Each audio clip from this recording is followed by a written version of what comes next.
You are listening to the I Choose My Best Life podcast with Dr. Saundra Dalton-Smith, a show that is dedicated to helping you live fully, love boldly, and rest intentionally. For additional resources, visit ichoosemybestlife.com.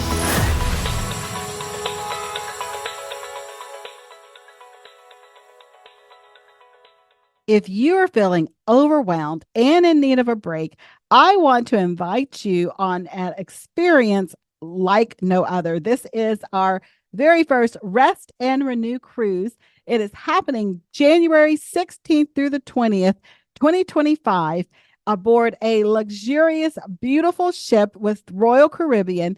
Imagine yourself sailing through turquoise waters with nothing but relaxation on the schedule. This isn't just a vacation. This is a water-bound rest retreat where you get an opportunity to reclaim your peace, enjoy worship sessions, inspiring workshops, and the delicious cuisine and locations that you'll experience on our adventure together. You get to indulge in some restorative activities based on the type of rest that you personally need to restore your body, mind, and spirit. Spaces are limited, so make sure you book your cabin now. You get the opportunity to choose if you want to have a private room or if you want to have a double room and share with your friends. We have all of this set up within our online system so you can secure your spot today before we close down registration on September 1st, 2024. So to get signed up, check out the link that is over in the show notes. And I can't wait to see you on the Rest and Renew cruise. Welcome, everyone. This is Dr. Saundra, and you're listening to I Choose My Best Life. Today, I am chatting with Jeanne Roberson. She is a sex trafficking survivor and is going to help us understand not only how to protect young women that you have in your life, but how also we can be advocates for those who are coming out of this life. So, Jeanne, thank you so much for joining me. I want you to start by just giving a little bit of backstory about your history and how did you get into a place where you even had to experience something like this? I came from a very dysfunctional and abusive childhood. And I left home at 14 years old. I met a man, got pregnant at 16. I had the baby, and it's a month after I turned 17 years old, I met my trafficker, who was actually a woman. And I was introduced to her through an acquaintance. She presented herself to me as an agent and convinced me that she could teach me how to make a lot of money, and I would be like a star. I would be performing on a stage, and I would be working in different clubs every week. And mind you, I was only barely 17 years old at the time. Right. Living like in a the talent project. agent. Is that Yeah. like a talent agent or, Like a talent or an agent. actress or someone? Yes. And the form of grooming that this is that I'm talking about is different. Under the umbrella of grooming, we have a lot of different types of grooming. You have labor trafficking, where, a lot of immigrants come into the country and they're told they can have a place to live, and they're going to end up living somewhere where the living conditions are poor, the food is terrible, and they work a lot of hours and for very little pay, if anything. And then you have sex trafficking. You have children that are literally stolen and caged, and what is a lot of imaging that we perceive. Sound of Freedom gave us a little insight to what that was about. But the type of grooming that I'm talking about is very subtle, and we don't see it a lot because it's so subtle, we don't even recognize it as grooming. But this is the type of grooming where you meet someone, they first manipulate you, then they teach you what they want you to do, then they exploit you. And they do this for financial gain. And it's not necessarily always forced, because that's where the manipulation comes in. I didn't even realize that I had been trafficked until I was in my 60s. That's hard. That was hard for me to even comprehend. the entire idea, that's what happened to me, because I was so mentally programmed to believe that this was my own idea. Now, this woman sent me to clubs all over the all over New England. I danced with a G-string on, but topless, for men who were lustful men, older men. And these are the type of young girls that she had a stable of us. And she made a time percentage. you were 17, is that correct? You were Barely. mine. I had just turned 17. You got a picture, a very young girl. Mm-hmm. And she had a stable of young girls that were in 16 and 17 years old. I was one of the oldest girls that she had. Now, she sent us out to all of these different clubs. We were on like a rotation. And she took a percentage of the money we made every single night that we worked, agent fee.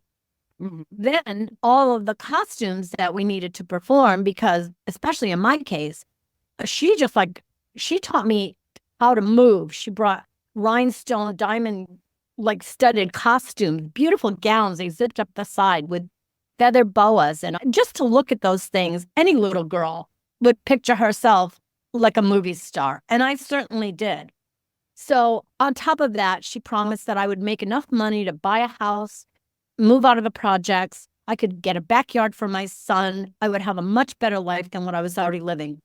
So it's like all of those things that Epstein, what was her name, his companion there, this is what she promised the girls. They worked together as a team. And I believe that is the woman who introduced me to this woman. That's exactly what happened, is that she probably got money for every girl that she could convince to meet with her friend.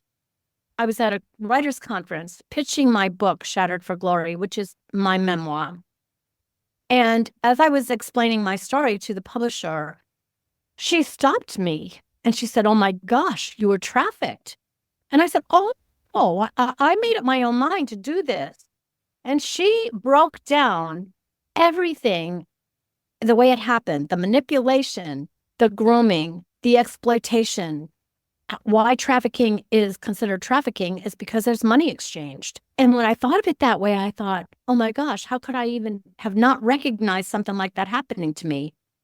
But that's where the manipulation comes in. A lot of the young people today on TikTok, they're being manipulated by a lot of the things that they see and through social media. And we have these porn sites that teenage girls are going on right now. And what they don't realize is that a lot of this is trafficking in a sense.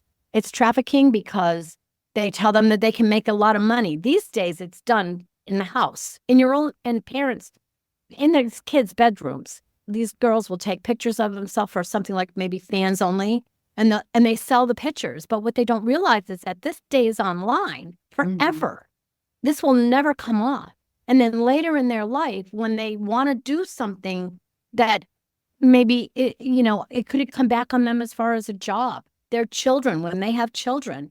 There's so many ways that this can affect their life, on top of the fact it can turn into things that are even worse, where maybe you meet someone online who convinces you to go to Miami and move in a house with several other girls and maybe have sex with men for money. Because if you're willing to do a little bit, gradually, you can be trained to do a little bit more. And I think that's where it's interesting, because I think for a lot of people, when we hear of sex trafficking, we are having visions of Sound of Freedom, where someone's snatched up off the streets and they are taken against their will and they are forced to do something at the point of death or harm to family or whatever it may be. Whereas what you're describing, and I think what's so important to help people understand, is that there's a broader picture of human trafficking that includes those who are not necessarily taken against their will, but are manipulated and groomed in a way that they think this is their will. They think that this is what they're desiring to do. However, they don't see the back end of it, in that they are being basically used for profit. So in your situation, you mentioned you met this woman who was initially started that grooming process. I want to help someone who didn't walk in your shoes, but maybe has a daughter or a granddaughter or a niece or someone that they care about, and they want to help them be able to guard against them. What are some of the subtle ways that someone begins this grooming process with someone that they are trying to get into this industry? In a lot of cases, the first thing they'll do is try to befriend them. Sometimes they will even try to befriend family members to get to them. They might try to get them alone, get a family member, a trafficker may even start dating the mother to get to the younger child. And once they establish the relationship, then they have access to the child. The mother gets comfortable. She'll leave the child with the trafficker or the groomer to maybe babysit for a little while. I've heard stories of up to a year. They'll invest up to a year, maybe more, just to get them to be comfortable enough that they will trust them. And then they'll do whatever they want. In a lot of cases, their victims are young girls or boys these days who come from unsupervised homes. They have a lot of free time. They come and go as they please. And as far as parents, my suggestion to parents is we need godly homes. We need to grow our children from being young straight through their teen years to be able to have a relationship with God. And as parents, we can't be on TikTok and then expect our children not to be. So we have to be powerful examples, things that parents can look for. A groomer will buy, say, Louis Vuitton purse. They'll buy a beautiful new pair of shoes. Once they get their victim, they're going to give them everything that they don't receive from their family. So they're going to take the place. Now you have somebody with stars in their eyes thinking, oh my gosh, this person loves me. They're so good to me. I'm going to listen to him rather than listen to my mother. And I think where it's important that we live in a society today where parents are working constantly, and a lot of parents are not paying attention. And even good parents with good intentions think that's not going to happen to me. I've taught my daughter the right way, but we're not perfect. And if we don't have God in our life as parents, we're all going to make mistakes. But educating ourselves into some of the apps that kids have on their phones and that they have access to helps us to be better proactive parents in maybe warding this off. There are also apps that we can put on our children's phone. There's a great app. It's called Bark. There's another one for young children who maybe you want to give a cell phone to, but you don't really want them to have access to it, called Gab. And I've researched some of these, and parents are starting to use them. They're having great success with them. Take an 8-year-old child who has access to a cell phone, and believe it or not, a lot of parents have given their kids cell phones as young as 8 years old. All they have to Google is one word, and an image can show up of a nude. A nude image could show up. It just has to resemble, because automation is going to pick it up. And there isn't any way that some children, rather than tell their parents, they feel maybe like they weren't supposed to see it, they did something wrong. So they may not even say something. So it's really important also, especially with young children, that we teach our kids to tell us what they see, share with us. If a friend, we may not want our child to have a cell phone, but yet he's got friends at school that have cell phones. And the kid may say, hey, look at what I just found. But then that leads to other sites. And before you know it, they can easily get caught up in that. And by the time they're 10, 12 years old, they may decide to go and meet someone who seemed like their best friend online.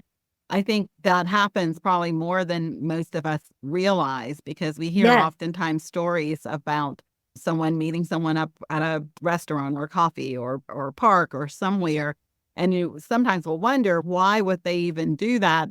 We teach our kids at a young age, don't talk to strangers. Why are they talking to these strangers?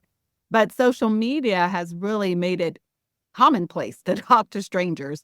Exactly. And then you don't feel as if they're a stranger anymore because you have built some type of relationship and trust through that interaction. I love what you shared as it related to some of what happens that opens up someone to even begin to get into any type of relationship with someone when you're young.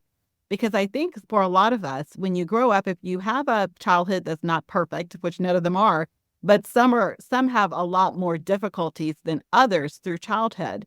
And anytime we feel as if we are missing something, the human nature is that we seek and crave that which we miss, or that which we feel like someone else has and we have not experienced. So whether that's attention, whether that's love, whether that's gifts, as you mentioned, the jewelry or the high dollar sneakers and purses and all the things, whatever we feel like we've missed, when someone is offering it to us and it doesn't seem like what we have to do in exchange for it is that bad, then you can see how easily that this process can turn into a manipulation. It's like dangling the carrot before the rabbit. It's nothing wrong with the rabbit by nature, as we by nature crave and desire that which we do not have. But the person dangling the carrot, so to speak, has the power. Motive. Yes. It's not the And motive. the power. Blessing, the motive and the power, absolutely. Because it's not just about the blessing of the person with the gift. That's one thing. That's what good parents do. You give kids something because you want to bless them with a gift of something that they need, want, or desire. However, in these situations, it would almost be like, you call them groomers, but it would almost be like your loving father then saying, go have sex with this person. And the part of your brain has to almost think, this must be okay because they love me, right? They just gave me all this stuff I never had. Exactly. And in a lot of cases like that, looking back at the years I spent in that industry, I can recognize today other girls who are trafficked by boyfriends. Yeah. They would represent themselves as a boyfriend, but most of their money went to support him. He didn't work. And in some cases, he probably made money. I have no doubt that in some cases, some of the boyfriends of these girls I worked with made money off of having them sleep with other people. Oh, let's do a threesome. Oh, because you love me so, I love you. I really want you to do this. Would make me so happy. And then after she goes in the bathroom to change or whatever, somebody stuffs a couple $100 bills in his pocket. I don't think that a lot of people look at this part of grooming, of trafficking, which is why I've made it my main focus. There are other people out there that are talking about the exploitation of sexual, and some people I've run into and I've talked with, they want to talk about the really dark babies that are handcuffed. I was actually mortified at even the vision of something like that. But that leaves people to think that is all of it. And it's not, because this other side of grooming is something that's happening in our own country, in our own house all the time, and friends through other friends. So what can we do to help prevent this? We have to educate ourselves. We have to explain to our children that that's not going to be allowed. That's not appropriate. It's dangerous.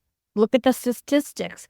We don't want to have to scare our kids, but I believe we have to scare our kids because once they reach a certain age, we don't have access to them anymore. Their friends and the internet in the society that we're living in right now has the control, especially if they're coming from a home where it's a single parent or it's two parents that are constantly working, not really paying attention.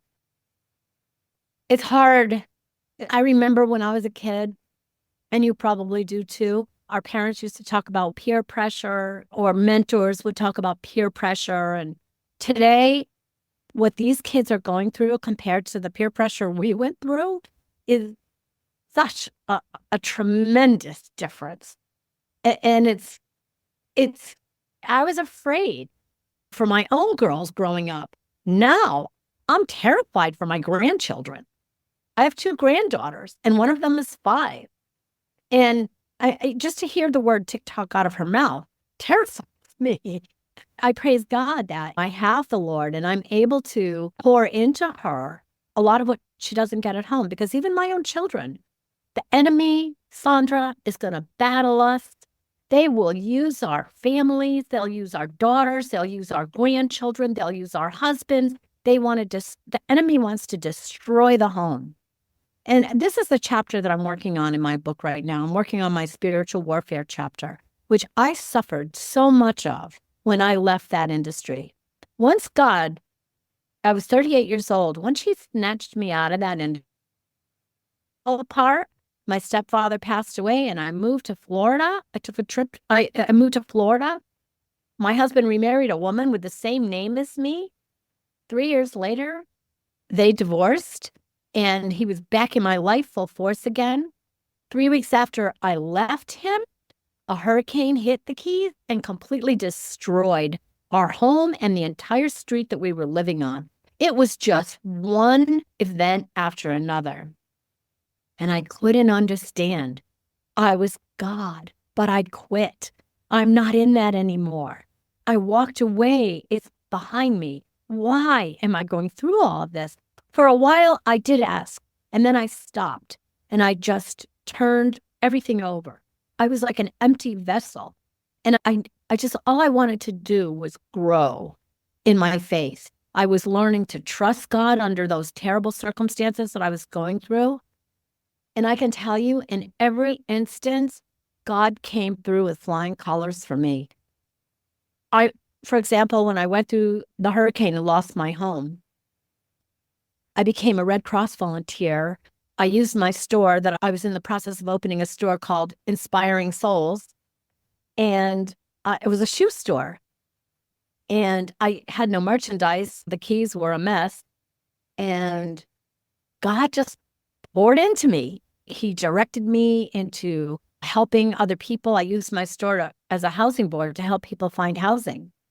I had a housing board in there, and the radio and the newspaper picked it up, but I didn't do anything intentional to bring attention to myself. I did it out of a need for myself and to try to help the community that I was now living in. And it was amazing the things that God did. It's all in my book. But my husband and I remarried on our original wedding date, and we are still living together today, sharing 2 beautiful grandchildren. I love that. I love how God has redeemed your story. Oh, God, God will restore everything he takes from us. When I finally was able to leave the Keys, I had a house built north of Miami. After being in this house and decorating it and getting my CEO, the builder came to me and asked me if he could use my house as a model until he had his model home built. He said he would pay my mortgage, insurance, my taxes, all of it until his model was finished. He paid it for 1.5 years. It took 1.5 years for his model to be completed. That's 1.5 years of him paying a mortgage of $1,600 and change a month. That's a blessing. That was God. That's God restoring. And then we got hit with 2 more hurricanes. And the house that I had built actually housed about 12 people for 3 weeks when that hurricane hit, because we had another hurricane hit right after. We had Jeanne. That was Francis and Jeanne. So God is so good if we can just hold on. We have to trust somebody. I look at it like this. What is so hard about believing in Jesus Christ?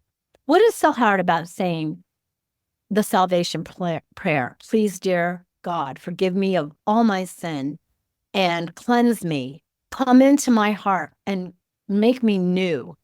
Bring the Holy Spirit into me and help me to grow in my faith, because I don't want to live the way I'm living anymore. Some people say, I don't really know whether that's going to make a difference in my life or not. And I don't really know if there's going to be a heaven that I'm going to go to when I die. wouldn't it make more sense to try to believe and do that and see what happens rather than not? If you don't, there's nothing. If you do, at least there's a possibility. And I never could understand why people would reject that possibility. It's the enemy. He does not want us to believe that there's something more in this life that we live now. We can't let our problems destroy us. We can't let what's going on in the world right now destroy us. We need to be strong. We need to really look in our heart and search. God, if you're there, show yourself to me. I said that to him one time, and he did. He showed me. Amen. And by seeing, yes, and by seeing that, I was able to stop drinking. Because of course you become an addict in that industry.